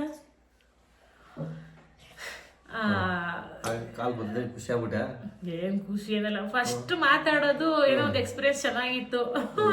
ಹೆಂಗೆ ಅಂತಂದ್ರೆ ಹೊಸ ನಂಬರ್ ಬಂದಿದ ತಕ್ಷಣ ನಂಗೆ ಗೊತ್ತಾಯ್ತು ನಮ್ಮ ಮಾಮ ನಂಬರ್ ಕೊಟ್ಟಿದ್ದಾರೆ, ಮಾಡ್ತಾವ್ರೆ ಅಂತ ಅಂದ್ಬಿಟ್ಟು. ನಂಗೆ ಗೊತ್ತೇ ಇಲ್ವೇನೋ ನಂಗೆ ಹೆಂಗೆ ಆ್ಯಕ್ಟ್ ಮಾಡಿದೆ ಅಂತಂದರೆ ಓವರ್ ಡೌನ್ ಮಾಡ್ಕೊಂಡು ಮಾತಾಡೆಲ್ಲ ಆದಮೇಲೆ ಹಿಂಗೆ ಒಂದು ವಾರದವರೆಗೂ ಮಾತಾಡಿದ್ವಿ. ಏನಾರ ಹೇಳು ಮರಯ್ಯ, ಏನು ನೆನಪೈತೆ ಹೇಳು. ಏನ್ ನೆನಪೈತೆ ನಿಮ್ಮ ಹಸ್ಬೆಂಡು ಇದೇ ಥರನಾ ಅಂತ ಅಂದ್ಬಿಟ್ಟು ಕಮೆಂಟ್ ಮಾಡಿ, ಇವ್ರ ಥರನಾ ಅಂತ. ನನಗೆ ಜ್ಞಾಪಕ ಐತೆ. ಅದಾದ್ಮೇಲೆ ಒಂದು ವಾರದವರೆಗೂ ಮಾತಾಡಿದ್ವಿ, ಮೀಟ್ ಮಾಡೋಣ ಅಂತ ಅಂದ್ಬಿಟ್ಟು ಮಾತಾಡಿದ್ವಿ. ಗಾಡಿ ತೊಗೊಳಕ್ಕೆಲ್ಲ ಇವ್ರು ಸೆಕೆಂಡ್ ಶೋರೂಮ್ ಅಲ್ವಾ, ಸೊ ಗಾಡಿ ತೊಗೊಳಕ್ಕೆಲ್ಲ ಬೆಂಗಳೂರಿಗೆ ಬರ್ತಾ ಇರೋರು. ಅದಾದ್ಮೇಲೆ ಒಂದು ದಿವಸ ಫಸ್ಟ್ ಟೈಮ್ ಮೀಟ್ ಮಾಡಿದ್ವಿ. ಹುಡುಗರು ಇನ್ನೂ ಅವಾಗ ವಾಟ್ಸಪ್ ಏನು ಯೂಸ್ ಮಾಡ್ತಿರ್ಲಿಲ್ಲ ನಾನು, ನಂಗೆ ಗೊತ್ತಿಲ್ಲ ವಾಟ್ಸಪ್ಪು, ಸ್ಕ್ರೀನ್ ಟಚ್ ಫೋನ್ ಏನೂ ಇರಲಿಲ್ಲ ನನ್ನ ಹತ್ರ, ಫೋನೇ ಇರಲಿಲ್ಲ ನನ್ನ ಹತ್ರ. ಅಂದರೆ ಅವಾಗ ವಾಟ್ಸಪ್ ಏನೂ ಇರಲಿಲ್ಲಲ್ವಾ, ವಿಡಿಯೋ ಕಾಲ್ ಇರಲಿಲ್ಲ, ಫೋಟೋಸ್ ಎಲ್ಲ ಕಳ್ಸೋದು ಏನೂ ಗೊತ್ತಿಲ್ಲ, ವಾಟ್ಸಪ್ ಯೂಸ್ ಮಾಡೋದು, ಫೇಸ್ಬುಕ್ ಅಂದರೆ ಏನೂ ಇರಲಿಲ್ಲ, ಫೋನೇ ಇರಲಿಲ್ಲ ನನ್ನ ಹತ್ರ. ಇವರೇನೋ ವಾಟ್ಸಪ್ ಎಲ್ಲ ಯೂಸ್ ಮಾಡ್ತಾಯಿದ್ರು. ಒಂದೇ ಸಲ ಅಲ್ವಾ ಹುಡುಗನ 2 ಸಲ ಅಲ್ವಾ ನೋಡಿದ್ದು, ಒಂದೊಂದು ಸಲ ಹಿಂಗೆ ನೋಡಿದ ತಕ್ಷಣ ಹಿಂಗೆ ಜಾಸ್ತಿ ನೋಡಿರಲ್ಲ, ಏನಿಲ್ಲ. ಅವಾಗ ಮುಖ ಇಮ್ಯಾಜಿನೇಷನ್ ಯಾವ ಥರ ಇರುತ್ತೆ ಅಂತಲೂ ಗೊತ್ತಿರಲಿಲ್ಲ. ಅವತ್ತು ಮೀಟ್ ಮಾಡಿದ್ವಿ, ಬಂದರು. ನಂಗೆ ಹುಡುಗ ಯಾಕೋ ಅಷ್ಟು ಇಷ್ಟ ಆಗಲಿಲ್ಲ, ಮತ್ತೆ ಹುಡುಗ ಅಷ್ಟು ಇಷ್ಟ ಆಗಲಿಲ್ಲ. ಕಾರ್ ತೊಗೊಬಂದಿದ್ರು, ಲೆಗ್ಗೆರೆ ಬ್ರಿಡ್ಜ್ ಹತ್ರ ಬಂದರು. ನಾನು ಹೋಗಿ ಕಾರ್ ಹತ್ಕೊಂಡೆ. ಇವ್ರು ಮಾತಾಡ್ತವ್ರೆ, ನಮ್ಗೆ ಯಾಕೋ ಹುಡುಗ ಇಷ್ಟ ಆಯ್ತಾ ಇಲ್ಲ. ಇವರಿಗಂತೂ ನಾನು ಸಿಗಾಬಿಟ್ಟು ಇಷ್ಟ ಆಗೋಗಿದೆ. ನಾನು ಕ್ಲಾರಿಟಿಯಾಗಿ ನೋಡಿರಲಿಲ್ಲ. ಬಟ್ ಅದಾದಮೇಲೆ ಇವ್ರು ಮಾತಾಡಿಸ್ತವ್ರೆ ಕಾರಲ್ಲಿ ಕೂತ್ಕೊಂಡು. ನನಗೆ ಮಾತಾಡೋಕ್ಕೆ ಇಂಟ್ರೆಸ್ಟ್ ಇಲ್ಲ, ಬೇಜಾರಲ್ಲಿ ಮಾತಾಡ್ತಾ ಇದ್ದೀನಿ. ನಾನು ಬಿಡಿ ಇವರು ಫ್ರೂಟ್ಸ್ ಇವ್ರು ತಿಂಡಿ ಏನೋ ತಿನ್ಕೊಂಬಂದಿರಲಿಲ್ಲ, ಜೊತೆಲಿ ಕೂತ್ಕೊಂಡು ತಿಂಡಿ ತಿನ್ನೋಣ ಅಂತ ಅಂದ್ಬಿಟ್ಟು, ಜೊತೆಲೇ ತಿಂಡಿ ತಿನ್ನೋಣ ಅಂತ ಅಂದ್ಬಿಟ್ಟು, ತಿಂಡಿ ಏನಾದರೂ ತಿನ್ನೋಣ ಅಂತಂದ್ರೆ ನಾನು ತಿಂದು ಬನ್ನಿ, ನನಗೆ ಬೇಡ ಅಂತಂದರೆ ಇಂಟ್ರೆಸ್ಟೇ ಇಲ್ಲ ನನಗೆ. ಒಂದು ವಾರದವರೆಗೂ ಫೋನಲ್ಲೆಲ್ಲ ಮಾತಾಡಿದ್ವಿ, ಬಟ್ ಇಂಟ್ರೆಸ್ಟ್ ಇರಲಿಲ್ಲ. ಇವ್ರು ನೋಡಿದ ತಕ್ಷಣ ಯಾಕೆ ಹುಡುಗ ಬೇಡ, ನನಗೆ ಇಷ್ಟ ಆಗಲಿಲ್ಲ ಅಂತ ಅಂದ್ಕೊಂಡೆ. ಹುಡುಗನ ಇಷ್ಟ ಆಗಿಲ್ಲ ಅಂತ ಹುಡುಗನ ಇಷ್ಟ. ಅದಾದ್ಮೇಲೆ ನಂಗೆ ಇಂಟ್ರೆಸ್ಟ್ ಇರಲಿಲ್ಲ ಮಾತಾಡೋಕ್ಕೆ, ಸುಮ್ಮನೆ ಸೈಲೆಂಟಾಗಿ ಕೂತಿದ್ದೆ. ಯಾಕೇನು ಮಾತಾಡ್ತಾ ಇಲ್ಲ ಅಂದ್ಬಿಟ್ಟು ಮಾತಾಡಿಸ್ತವ್ರೆ ಫೋರ್ಸ್ಫುಲಿ. ನಾನು ಮಾತಾಡ್ತಾ ಇಲ್ಲ. ತಿಂಡಿ ತಿನ್ನೋಣ ಬಾ ಅಂತಂದ್ರೆ ಕರೆದು, ನಾನು ತಿಂಡಿ ತಿಂದು ಬೇಡ ಅಂತಂದರೆ ಒಂದು ಡ್ರೆಸ್ ತಗೋ ಅಂತಂದ್ರು. ಇಲ್ಲ ನಮ್ಮ ಮನೇಲಿ ಡ್ರೆಸ್ ಎಲ್ಲ ತೆಗೆಸ್ಕೊಂಡು ಹೋದ್ರೆ ಬೈತಾರೆ, ನಂಗೆ ಡ್ರೆಸ್ ಬೇಡ ಅಂತ ಅಂದೆ. ಫ್ರೂಟ್ಸ್ ಅಂದ್ರೆ ತಗೊಡ್ತೀನಿ ಬನ್ನಿ ಅಂತ ಕರೆದ್ರು. ನಂಗೆ ಯಾವ ಫ್ರೂಟ್ಸ್ ಬೇಡ, ಏನು ಬೇಡ, ನಾನು ಬಿಟ್ಬಿಡಿ, ಲೆಗೆರೆ ಬ್ರಿಡ್ಜ್ ಹತ್ರ ನಾನು ಹೋಯ್ತೀನಿ. ನಾನೇನು ಮೈಂಡಲ್ಲಿ ಫಿಕ್ಸ್ ಆಗಿದೆ ಅಂತಂದರೆ ಸವಾಸ ಬೇಡ, ಇದೇ ಲಾಸ್ಟ್ ಮೀಟ್ ಆಗಿಬಿಡ್ಲಿ, ಸವಾಸನೇ ಬೇಡ, ಮನೆಗೆ ಹೋಗ್ಬಿಟ್ಟು ಮನೇಲಿ ಹೆಂಗೋ ಬೇಡ ಫೈಟ್ ಮಾಡ್ಬಿಟ್ಟು ಬೇಡ ಅಂತ ಹೇಳ್ಬಿಡೋಣ, ಸವಾಸೆ ಸಾಕು ಅಂತ ಅಂದ್ಬಿಟ್ಟು ಮನೆಗೆ ಹೋದೆ. ಆ ಕಡೆಯಿಂದ ಮತ್ತೆ ಏನೋ ತಗೊಳ್ಳೋಣ ಅಂತ ಅಂದ್ಬಿಟ್ಟು ಬಂದೆ. ಇವರು ಅಲ್ಲಿ ಕುತ್ಕೊಂಡು ತಿಂಡಿ ತಿಂತವ್ರೆ. ನಾನ್ ಹೆಂಗ್ ಗೊತ್ತಾ, ಇವ್ರಿಗೆ ಬೇಜಾರಾಗ್ಬಿಡ್ತು, ನಾನು ಸರಿಯಾಗಿ ಮಾತಾಡ್ತಾ ಇಲ್ಲ, ಏನಿಲ್ಲ, ಸರಿಯಾಗಿ ರೆಸ್ಪಾನ್ಸ್ ಮಾಡ್ತಾ ಇಲ್ಲ, ಬಿಟ್ರು ನನಗೆ ಸಾಕೆ ಸವಾಸ ಬೇಡ ಅಂತ ಅಂದ್ಬಿಟ್ಟು ಡವಾರ್ ಅಂತ ಕಾರ್ ಕ್ಲೋಸ್ ಮಾಡ್ಕೊಂಡು ಕಾರ್ ಡೋರ್ ಕ್ಲೋಸ್ ಮಾಡ್ಕೊಂಡು ಹೋದೆ. ಅದಾದ್ಮೇಲೆ ಮತ್ತೇನೋ ತಗೋಬರ್ಬೇಕು ಅಂತ ಅಂದ್ಬಿಟ್ಟು ಬಂದೆ. ಲಗೇರೆ ಬ್ರಿಡ್ಜ್ ಹತ್ರ ನಡ್ಕೊಂಡು ಬರ್ತಾ ಇದ್ದೆ. ಇವ್ರು ಏನ್ ಮಾಡ್ತಾರೆ, ತಿಂಡಿ ತಿಂತಾ ಇದ್ರು. ಇಲ್ಲೇ ಕೂತವ್ರಲ್ಲ ಅಂತ ಅಂದ್ಕೊಂಡು ಹೋದೆ. ಅದಾದ್ಮೇಲೆ ನಾನು ಇವ್ರ ಹತ್ರ ಮಾತಾಡ್ತಾ ಇರಲಿಲ್ಲ ಫೋನಲ್ಲಿ. ನಾನು ಡ್ಯಾನ್ಸ್ ಕ್ಲಾಸ್ಗೆ ಹೋಗ್ತಾ ಇದ್ದೆ. ಡ್ಯಾನ್ಸ್ ಕ್ಲಾಸಿಗೆ ಹೋಗ್ಬೇಕಾದ್ರೆ ಇವ್ರೇನೋ ನಮ್ಮ ಮಾಮನ ಜೊತೆ ಎಲ್ಲ ಹುಡುಗಿಂಗ್ ಮಾಡ್ತು, ಸರಿಯಾಗಿ ಮಾತಾಡ್ಲಿಲ್ಲ ಅಂತ ಅಂದ್ಬಿಟ್ಟು ಏನೋ ಹೇಳಿದ್ರಂತ ನಮ್ಮ ಅಮ್ಮ ನಮ್ಮ ಅಪ್ಪಂಗೆ ಹೇಳ್ತು ನಮ್ಮ ಮಾಮ. ಅದಾದ್ಮೇಲೆ ನಾನು ಹಿಂಗೆಲ್ಲ ಮಾಡಿದ್ಲಂತ, ಹಿಂಗೆ ಬೇಜಾರು ಮಾಡಿದ್ಲಂತ, ಸರಿಯಾಗಿ ಮಾತಾಡಿಲ್ಲ ಅಂತ ಅಂದ್ಬಿಟ್ಟು ನಮ್ಮ ಅಪ್ಪಂಗೆ ನಮ್ಮ ಅಮ್ಮಗೂ ಬೇಜಾರಿತ್ತು. ಅದಕ್ಕೆ ಡ್ಯಾನ್ಸ್ ಕ್ಲಾಸಿಗೆ ಹೋಗೋದೇ ಬೇಡ ಅಂತ ಅಂದ್ಬಿಟ್ಟು ಕಟ್ ಮಾಡಿದ್ರು. ನಿಮ್ಮಿಂದ ಹಿಂಗೆ ಆಯ್ತಲ್ಲ ಅಂತ ಅಂದ್ಬಿಟ್ಟು ನಾನೇನು ಮಾಡಿದೆ, ಇವ್ರಿಗೆ ಫೋನ್ ಮಾಡ್ಬಿಟ್ಟು ಆವಾಜ್ ಆಗ್ತೆ, ನಿಮ್ಮಿಂದ ಹೆಂಗೆ ಆಗೈತೆ, ನಮ್ಮ ಅಪ್ಪ ನಮ್ಮ ಅಮ್ಮಂಗೆ ನಂಬರ್ ಕೊಡ್ತೀನಿ, ಫೋನ್ ಮಾಡಿಬಿಟ್ಟು ಡ್ಯಾನ್ಸ್ ಕ್ಲಾಸಿಗೆ ಕಳಿಸಿ ಅಂತ ಹೇಳಿ ಅಂತ ಅಂದ್ಬಿಟ್ಟು ಹೇಳಿದೆ. ಇವ್ರು ಫೋನ್ ಮಾಡಿದ್ರು. ಫಸ್ಟ್ ಏನೋ ಒಳಮಯ್ಯ ಫೋನ್ ಮಾಡ್ತಿದ್ದಂಗೆ ನಮ್ಮ ಅಪ್ಪಂಗೂ ನಮ್ಮ ಅಮ್ಮಂಗೂ ಖುಷಿ. ಫೋನ್ ಮಾಡಿದ ತಕ್ಷಣ ಕಳಿಸಿ. ಇವ್ರು ಹೆಂಗೆ ಗೊತ್ತಾವಾಗ, ಅಯ್ಯೋ ಕಳಿಸಿ, ಒಂದು ಮನುಷ್ಯ ಅಂತಂದಮೇಲೆ ಕಲೆ ಇರಬೇಕು, ಕಲೆ ನೀವು ಕಳಿಸಿ ಯಾಕೆ ಕಟ್ ಮಾಡ್ತೀರಾ ಅಂತ ಅಂದಾಗ, ಸೊ ಫಸ್ಟ್ ಟೈಮ್ ಫೋನ್ ಮಾಡಿದಾಗ ಒಬ್ರಿಗೊಬ್ರು ಮಾತಾಡೋಕೆ ನಾಚ್ಕೋತಾವ್ರೆ. ನೀನು ಮಾತಾಡು ಅಂತ ಅಂದ್ಬಿಟ್ಟು ನಮ್ಮಪ್ಪ ನಮ್ಮಮ್ಮ ಏನೋ ಇವ್ರು ಫೋನ್ ಮಾಡಿದ್ಕೆ ಅವ್ರಿಗೆ ಖುಷಿಯಿಂದ ಸರಿ ಆಯಿತು ಅಂತ ಅಂದ್ಕೊಂಡು ಒಪ್ಕೊಂಡ್ರು. ನನ್ನ ಮೇಲೆ ಇವ್ರ ಮೇಲೆ ನನಗೆ ಸ್ವಲ್ಪ ಏನೋ ಒಂದು ಕಡೆ ಖುಷಿ ಎಲ್ಲ ಹೋಗ್ಬಿಡ್ತೀನಿ ನಾವು ಸ್ವಲ್ಪ, ಹೆಂಗೋ ಹಿಂಗೆಲ್ಲ ಒಪ್ಕೊಂಡ್ರಲ್ಲ ಫ್ರೀಯಾಗಿ, ಯಾರು ಈ ಥರ ಅನ್ನಲ್ಲ. ಬಟ್ ಇವ್ರು ಡ್ಯಾನ್ಸ್ ಕ್ಲಾಸ್ಗೆಲ್ಲ ಹೋಗೋಕ್ಕೆ ಪರ್ಮಿಷನ್ ಇವಾಗಲೇ ಕೊಡ್ತಾವ್ರೆ ಅಂತಂದರೆ ಒಳ್ಳೆ ಹುಡುಗ ಅಂತ ಅನಿಸುತ್ತೆ ಅಂತ ಅಂದ್ಬಿಟ್ಟು ಹಂಗೆ ಮಾತಾಡ್ಕೊಂಡೆ ಸ್ಟಾರ್ಟ್ ಮಾಡಿದ್ವಿ. ಮತ್ತು ಕ್ಲೋಸ್ ಆದಮೇಲೆ ಮಾರ್ಲಾಮಿ ಹಬ್ಬ ಸ್ಟಾರ್ಟ್ ಆಯಿತು. ಮಾರ್ಲಾಮಿ ಹಬ್ಬ ಮಾಡೋಕ್ಕೆ ಊರಿಗೆ ಬಂದ್ವಿ. ಅದಾದಮೇಲೆ ನಮ್ಮ ಕಡೆಯವರು ಇವ್ರ ಮನೆಗೆ ಬರೋ ಶಾಸ್ತ್ರ ಮಾಡಿದರು. ನಮ್ಮ ಕಡೆಯವರೆಲ್ಲ ಬಂದರು. ಗುರುವಾರ ಇವ್ರ ಮನೆಗೆ ಎಲ್ಲ ನೋಡಿದರು, ಒಪ್ಕೊಂಡ್ರು. ಅಶೋಕಣ್ಣ ಅಂತ ಇದ್ರಲ್ವ, ಅವರು ಎಲ್ಲಿ ಕಿತ್ತೋಗ್ಬಿಡುತ್ತೋ, ಕ್ಯಾನ್ಸಲ್ ಆಗಿಬಿಡುತ್ತೋ ಮದುವೆ ಅಂತ ಅಂದ್ಬಿಟ್ಟು ಏನು ಮಾಡಿದ್ರು ಅಂತಂದರೆ, ಗುರುವಾರ ಇವ್ರ ಮನೆಗೆ ನಮ್ಮ ಕಡೆಯವರೆಲ್ಲ ಬಂದಿದ್ದಾರೆ, ನೋಡ್ಕೊಂಡೆಲ್ಲ ಫಿಕ್ಸ್ ಆಗಿದೆ. ಗುರುವಾರನೇ ಭಾನುವಾರ ಎಂಗೇಜ್ಮೆಂಟ್ ಇಟ್ಕೊಳ್ಳೋಣ, ಮತ್ತೆ ಇನ್ನೇನು ಮಾಡೋಕ್ಕೆ ಬೆಂಗಳೂರಿಗೆ ಹೋಗ್ತೀರಾ, ಇದ್ದಂಗೆ ಹೆಂಗೋ ಮಾಡಿ ಅಂತ ಅಂದ್ಬಿಟ್ಟು ಉಂಗ್ರ ಏನೂ ತಗೊಳ್ಳಿಲ್ಲ. ಜಸ್ಟ್ ಒಂದು ಸೀರೆ ಅಷ್ಟೇ ಸಿಂಪಲಾಗಿ ಮಾಡೋಣ ಅಂತ ಅಂದ್ಬಿಟ್ಟು ಭಾನುವಾರ ಎಂಗೇಜ್ಮೆಂಟ್ ಫಿಕ್ಸ್ ಮಾಡಿದರು. ಚೆನ್ನಾಗೇ ಮಾಡಿದರು, ಶಾಮಿಲೆಲ್ಲ ಹಾಕಿಸ್ಬಿಟ್ಟು ಆಚೆ ಜೋರಾಗಿ ಚೆನ್ನಾಗಿ ಮಾಡಿದರು. ಬಟ್ ದುಡ್ಡೇನೋ ತೊಗೊಬಂದಿರಲಿಲ್ಲ, ಹೆಂಗೋ ಅಡ್ಜಸ್ಟ್ ಮಾಡ್ಕೊಂಡು ಮಾಡಿದರು.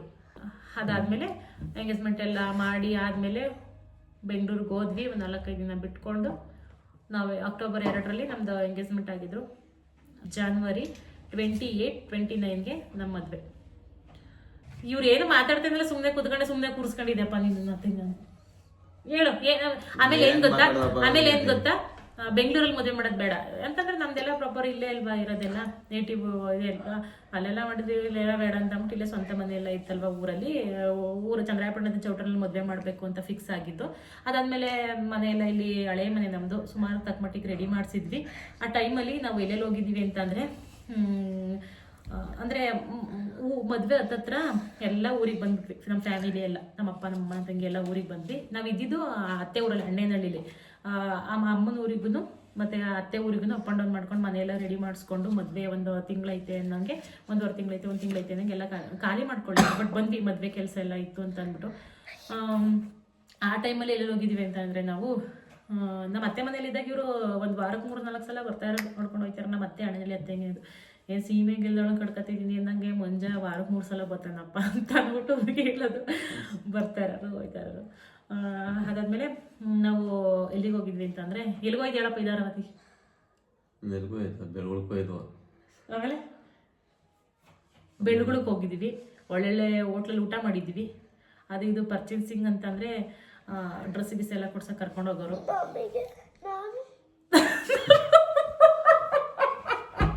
ಗೈಸ್, ನನ್ನ ಮಗಳು ನಾನು ಕರ್ಕೊಂಡು ಹೋಗಿಲ್ಲ ಅಂತ. ನಮ್ದು ಇಬ್ರು ಮದ್ವೆಕ್ಕಿಂತ ಮುಂಚೆ ಕಣಪ್ಪ, ನಮ್ಮ ಮದ್ವೆಕ್ಕಿಂತ ಮುಂಚೆ, ಸುಮ್ಮನಿರು. ಅದಾದ್ಮೇಲೆ 100 ಗ್ರಾಮ್ ಒಡವೆ ಮಾಡಿಸ್ಕೊಂಡು, ಇವರೇ ಎಲ್ಲ ನನ್ನ ಮದುವೆ ಮಾಡ್ಕೊಂಡಿದ್ದು. ಚೌಟ್ರಿಗೆ ದುಡ್ಡು ಕೊಟ್ಟು 100 ಗ್ರಾಮ್ ಒಡವೆ ಮಾಡಿಸ್ಕೊಂಡು. ಯಾಕೆ ಅಂತಂದ್ರೆ, ಏನಕ್ಕೆ ಮಾಡಿಸೋರೆ ಅಂತಂದ್ರೆ, ನಮ್ಮ ಅಪ್ಪನ ಮನೇಲಿ ಗಂಡ್ಮಕ್ಳು ಯಾರು ಇಲ್ಲ, ಇಬ್ಬರೇ ಹೆಣ್ಮಕ್ಳು. ಏನೇ ಒಂದು ಆಸ್ತಿ ಇದ್ರು ಎಲ್ಲ ನಮಗೇನೆ, ಯಾವ ಗಂಡ್ಮಕ್ಳಿಗೂ ಕೊಡಲ್ಲ. ಅದಕ್ಕೆ ನಮ್ಮಪ್ಪ ನಮ್ಮಮ್ಮ ಬೆಂಗಳೂರಲ್ಲಿ ಅವರು ಜೀವನ ಮಾಡೋದೇ ಒಂದು ದೊಡ್ಡದಾಗಿತ್ತು, ಆಯ್ತಾ. ಅಂಥದ್ರಲ್ಲಿ ನಮ್ಮಪ್ಪ ನಮ್ಮಮ್ಮ ಇನ್ನು ನಿಮ್ಗೆ ಕಟ್ಟಿ ಇಟ್ಕೊಂಡಿರ್ಲಿಲ್ಲ ಗಂಟ ನಿಮ್ಗೆ ಕೊಡಕ್ಕೆ. ಒಂದ್ ಗಂಡ್ ಮಗ ಇದ್ದಿದ್ರೆ ವರದಕ್ಷಿಣೆ ಅಲ್ಪ ಸೋಲೋನ ಮಾಡ್ಬಿಟ್ಟು, ಸ್ವಲ್ಪ ಇಷ್ಟು ವರದಕ್ಷಿಣೆ ದುಡ್ಡು ಅಂತ ಕೊಟ್ಬಿಟ್ಟು ಮದ್ವೆ ಮಾಡ್ಕೊಡೋರು. ಬಟ್ ನಮಗೆ ಏನು ಅಂತಂದ್ರೆ, ನಾವ್ ಇಬ್ರೇ ಹೆಣ್ಮಕ್ಳು, ಗಂಡ್ ಮಕ್ಳು ಇಲ್ಲ. ನಿಮ್ಗೇನೋ ಒಂದು ಏನು ನಿನ್ನೆ ಕೊಟ್ರಲ್ಲ ವರದಕ್ಷಿಣೆ ನಿನ್ನೆ ಕೊಟ್ರಲ್ಲ ವರದಕ್ಷಿಣೆ ನಿನ್ನೆ ಕೊಟ್ರಲ್ಲ ವರದಕ್ಷಿಣೆ ಆಸ್ತಿ ಎಲ್ಲ ನಮ್ದೇ ತಾನೆ. ಆಸ್ತಿ ನನಗೆ ಕೊಡಲ್ವಲ್ಲ, ಇನ್ಯಾರಿಗೆ ಕೊಡ್ತಾರೆ? ನಿನಗೆ. ನೀನ್ ಬೇರೆ ನಾನ್ ಬೇರೆನಾ? ನಮ್ಗೆ ತಾನೇ ಬರೋದು, ನಮ್ಮನೆಗೆ ತಾನೇ ಬರೋದು. ಈಗೇನ್ ಹಂಗಾರೆ ನಮ್ಮಪ್ಪ ನಮ್ಮಮ್ಮ, ಈಗ ನಮ್ಮಪ್ಪ ಇಲ್ಲ, ಈಗ ನಮ್ಮ ಆಸ್ತಿ ನಮಗ್ ಕೊಟ್ಟಿದ ತಕ್ಷಣ ನಾನ್ ಮಾರ್ಕೊಂಡು ನಾನು ಒಬ್ಬಳೆ ತಿಂದು ಬಿಡ್ತೀನ? ಅದೇನಿಲ್ಲ, ನನ್ ಮಗಂಗೆ ಅದು. ನಿನ್ ಮಗಂಗೆ ತಾನೆ, ನಿನ್ ಮಗಂಗೆ ತಾನೆ. ಯಾಕೆ ಇವಾಗ್ಲೇ ಬೇಕಾ? ಇವಾಗ್ಲೇ ಬೇಕಾ? ಬೇಡ ಕಣವ ನಿಮ್ದು, ಬೇಡ ಕಣವ. ಬೇಡ ಅಂತ ತಡಿ, ಬೇಡ ಅಂತ ಅಂದ್ಮೇಲೆ ಬೇಡ ಅಂತ ಅಂದ್ಮೇಲೆ ಯಾಕೆ? ನನ್ ಮಕ್ಳು, ಈಗ ನನ್ ಮಕ್ಳು ಚೆನ್ನಾಗಿದ್ರೇನು, ನಾವ್ ಚೆನ್ನಾಗಿದ್ರೇನು? ಈಗ ನಮ್ಮ ಮಕ್ಳೇ ತಾನೆ ಅವು, ಅವಕ್ ಬಂದ್ರೇನು ನಮಗ್ ಬಂದ್ರೇನು? ಈಗ ನಿಮ್ಮಪ್ಪ ಆಸ್ತಿ ಮಾಡಿರೋದ್ರಲ್ಲೇ ನಾವು ಸರಿಯಾಗಿ ದುಡ್ಕೊಂಡು ತಿನ್ನಕ್ ಆಯ್ತಾ ಇಲ್ಲ ಅಲ್ವಾ? ಎಲ್ಲಾದ್ರಲ್ಲೂ ಎಲ್ಲಾರ್ಗೇನು ಎಲ್ಲಾ ಬೆಳೆದು ಬೆಳೆದು ಬೆಳೆದು ಆದಾಯ ತಗೋತಾ ಇದ್ಯಾ? ಇಲ್ಲ ತಾನೆ. ಸುಮ್ನಿರು, ಎಲ್ಲ ಒಂದೈತೆ, ನಮ್ಮ ಮಕ್ಳು ಚೆನ್ನಾಗಿರ್ತಾರೆ, ನಮ್ಮ ಮಕ್ಳಿಗೆ ಬರುತ್ತೆ ಸಾಕು. ನಮ್ಮ ತಾತನ ಆಸ್ತಿ ಅಂತ ಅನ್ಕೊಂಡು ತಿನ್ಕೊಂಡು ಚೆನ್ನಾಗಿರಿ ಅವ್ರ ಹೆಂಡ್ರು ಮಕ್ಳು, ನನ್ನ ಮಗಳು, ನನ್ನ ಅಳಮಯ್ಯ ಮೊಮ್ಮಕ್ಳು ಎಲ್ಲ ಚೆನ್ನಾಗಿರ್ಲಿ. ಇದಾಗಿತ್ತು ನಮ್ಮ ಒಂದು. ಇದನ್ನೇನು ಕೇಳ್ತಾ ಇದೀನಿ ಅಂತಂದ್ರೆ, ಇವ್ರು ಏನ್ ಗಿಫ್ಟ್ ಕೊಡ್ಸಾರೆ ವ್ಯಾಲೆಂಟೈನ್ಸ್ ಡೇ ಅಂತಂದ್ರೆ? ಏನು ಕೊಡ್ಸಿಲ್ಲ? ಏನು ಕೊಡ್ಸಿಲ್ವಾ? ಏನ್ ಕೊಡ್ಸಿದ್ರಿ? ಕೊಡ್ಸಿದ್ನಲ್ಲೇ. ಏನ ಏನ? ಇಲ್ಲೇ ಕೊಟ್ಟಿಲ್ವ ಇದೆ? ಏ ಸುಮ್ನಿರು, ಸರ್ಪ್ರೈಸ್ ಗಿಫ್ಟ್ ಅನ್ನೋದು ಏನು ಕೊಟ್ಟಿಲ್ಲ ಆಯ್ತಾ? ವ್ಯಾಲೆಂಟೈನ್ಸ್ ಡೇಗೆ ಒಂದು ಸರ್ಪ್ರೈಸ್ ಆಗಿ ಏನಾದ್ರು ಒಂದು ಗಿಫ್ಟ್ ಕೊಡೋದು ಅದೇನು ಇಲ್ಲ. ಆಮೇಲೆ ವೆಡ್ಡಿಂಗ್ ಆನಿವರ್ಸರಿಗೂ ಬರ್ಡೇಗಾಗ್ಲಿ ಏನು ಸರ್ಪ್ರೈಸ್ ಗಿಫ್ಟ್ ಏನು ಇಲ್ಲ. ವೇಸ್ಟ್ ಮಾಡಿ ಈ ಸಲ ಎಲ್ಲ ಕರ್ಕೊಂಡು ಹೋಗೋರೆ ವೆಡ್ಡಿಂಗ್ ಆನಿವರ್ಸರಿಗೆ, ವ್ಯಾಲೆಂಟೈನ್ಸ್ ಡೇ ಪ್ರಯುಕ್ತ. ಸೊ ನಮ್ದು ಒಂದು ಮದ್ವೆ ಫಿಕ್ಸ್ ಆಯ್ತು. ನಮ್ ಲವ್ ಅಂದ್ರೆ ಲವ್ ಮ್ಯಾರೇಜ್ ಅಲ್ಲ, ಅರೇಂಜ್ ಮ್ಯಾರೇಜೇ. ಬಟ್ ಅರೇಂಜ್ ಮ್ಯಾರೇಜ್ ಆದ್ರೂ ಒಂದು ಪ್ರೀತಿ ಇತ್ತಲ್ವಾ, ಅದ್ರಲ್ಲೂ ಪ್ರೀತಿ ಇರೋದಕ್ಕೆ ನಾನು ಮದ್ವೆ ಆಗಿದ್ದು. ಸೊ ಅದೊಂದು ಮೆಮೊರಿನ ರೀಕ್ರಿಯೇಟ್ ಮಾಡಿದ್ವಿ. ಹೆಂಗ್ ಬತ್ತು ಪ್ರೀತಿ? ಹೆಂಗ್ ಬತ್ತು? ಹಂಗೆ ಬತ್ತು. ನಿಮ್ಗೆ ಸರಿ ಆಯ್ತು. ನನ್ನಲ್ಲಿ ಏನ್ ಇಷ್ಟ ಆಯ್ತು ನಿಮ್ಗೆ? ಏನ್ ಇಷ್ಟ ಆಯ್ತು? ಏನೋ ಒಂದು ಮದುವೆ ಆಗ್ಬೇಕಾಯ್ತು, ಅದೇ ನಿನ್ನ ಕರ್ಕೊಂಡು.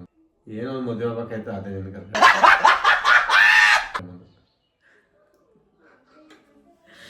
ಇಂಥವ್ರು ಇರ್ಬೇಕು. ಆಯ್ತು ಬಿಡಪ್ಪ, ಹೋಗ್ಲಿ. ಸೂಪರ್ ಕಾಣ್ತಾ ಇಲ್ಲ, ತುಂಬಾ ಚೆನ್ನಾಗಿದ್ಲು, ನೋಡಿದಷ್ಟಕ್ಕೆ ಇಷ್ಟ ಆಗ್ಬಿಡ್ಲು. ಇದಾಗಿತ್ತು ನಮ್ದು ಒಂದು ಲವ್ ಸ್ಟೋರಿ ಅಂತ ತಿಳ್ಕೊಳ್ಳಿ. ನಮ್ದು ಒಂದು ಎಂಗೇಜ್ಮೆಂಟ್ ಫಿಕ್ಸ್ ಆಗೋವರೆಗೂ ನಾವು ಒಂಥರ ಫೋನಲ್ಲೆಲ್ಲ ಮಾತಾಡ್ಕೊಂಡು ಲವರ್ಸ್ ಥರನೇ ಇದ್ವಿ. ಸೊ ಓಕೆ, ಇಷ್ಟನ್ನ ಹೇಳ್ತಾ ಈ ವ್ಲಾಗ್ನ ನನ್ನ ಗಂಡ ಜಾಸ್ತಿ ಮಾತಾಡ್ಲಿಲ್ಲ, ಸುಮ್ಮನೆ ಸೈಲೆಂಟಾಗಿ ಕೂತಿದ್ರು. ನಾನೇ ಹೇಳಿದ್ದೀನೆಲ್ಲ. ಅವ್ರಿಗೆ ಏನು ನೆನಪೇ ಇಲ್ಲ ಅಂತ ಅಂದ್ಮೇಲೆ ಏನು ಅವ್ರನ್ನ ಜಾಸ್ತಿ ಕೇಳಕ್ಕಾಗುತ್ತೆ ಹೇಳಿ? ಓಕೆ, ಎಂಡ್ ಮಾಡೋಣ ವ್ಲಾಗ್ನ. ಓಕೆ ಗೈಸ್, ಇಷ್ಟನ್ನ ಹೇಳ್ತಾ ಈ ವ್ಲಾಗ್ನ ಇಲ್ಲಿಗೆ ಎಂಡ್ ಮಾಡ್ತಾ ಇದ್ದೀನಿ. ಈ ವ್ಲಾಗ್ ನಿಮಗೆ ಅಂದರೆ ನಿಮ್ಮ ಯಜಮಾನ್ರೂ ಹಂಗೇನ ಇವ್ರ ಥರನ ಸೇಮ್ ಕ್ಯಾರೆಕ್ಟರ್ ಎಲ್ಲ ಅಂತ ಕಮೆಂಟ್ ಮಾಡಿ. ಟೋಟಲಿ ನನ್ನ ಹೆಂಗೋ ಇಷ್ಟೊಂದು ನನ್ನ ಗಂಡ ಫ್ರೀಯಾಗಿ ನನ್ನ ಎಲ್ಲದಕ್ಕೂ ಒಂದು ಸಪೋರ್ಟ್ ಮಾಡೋದಕ್ಕೆ ತುಂಬ ಖುಷಿ. ನಮ್ಮ ಯಜಮಾನ್ರು ಮದುವೆ ಆಗಿರೋದು ಸೊ ಖುಷಿ ಆಯ್ತಾ. ಇದೊಂದು ಎಲ್ಲದಕ್ಕೂ ಸಪೋರ್ಟ್ ಮಾಡಿಕೊಂಡು ನನಗೆ ಇಷ್ಟೊಂದು ಹಳ್ಳಿಗೆ ಮದುವೆ ಆಗಿದ್ದೀನಿ. ಹಳ್ಳಿಗೆ ಮದುವೆ ಆದ್ರೂ ನನ್ನ ಗಂಡ ಒಂದು ಹಳ್ಳಿ ಜನ ಏನಂತಾರೆ ಏನಾದರೂ ಅಂತಾರೆ ಅಂತ ಅಂದ್ಬಿಟ್ಟು ಜನಗಳಿಗೋಸ್ಕರ ತಲೆ ಕೆಡಿಸ್ಕೊಳ್ದೇನೆ ಹೆಂಗೋ ನಾನು ಇಷ್ಟೊಂದು ಫ್ರೀಯಾಗಿ ಬಿಟ್ಟು ನನ್ನ ಒಂದು ಎಲ್ಲದಕ್ಕೂ ಸಪೋರ್ಟ್ ಮಾಡ್ತಾವ್ರೆ. ಸೊ ಖುಷಿ ಆಗುತ್ತೆ, ಪುಣ್ಯ ಮಾಡಿದ್ದೀನಿ. ಸೊ ಓಕೆ, ಇಷ್ಟು ಹೇಳ್ತಾ ಈ ವ್ಲಾಗ್ನ ಇಲ್ಲಿಗೆ ಎಂಡ್ ಮಾಡ್ತಾ ಇದ್ದೀನಿ. ಈ ವ್ಲಾಗ್ ನಿಮಗೆ ಇಷ್ಟ ಆದರೆ ಒಂದು ಲೈಕ್ ಮಾಡಿ, ಕಮೆಂಟ್ ಮಾಡಿ ಮತ್ತು ಶೇರ್ ಮಾಡಿ. ನನ್ನ ಚಾನಲ್ಗೆ ಸಬ್ಸ್ಕ್ರೈಬ್ ಮಾಡ್ಕೊಳ್ಳಿ. ನಾನು ಸಿಗ್ತೀನಿ ಮುಂದಿನ ವ್ಲಾಗಲ್ಲಿ. Thank you.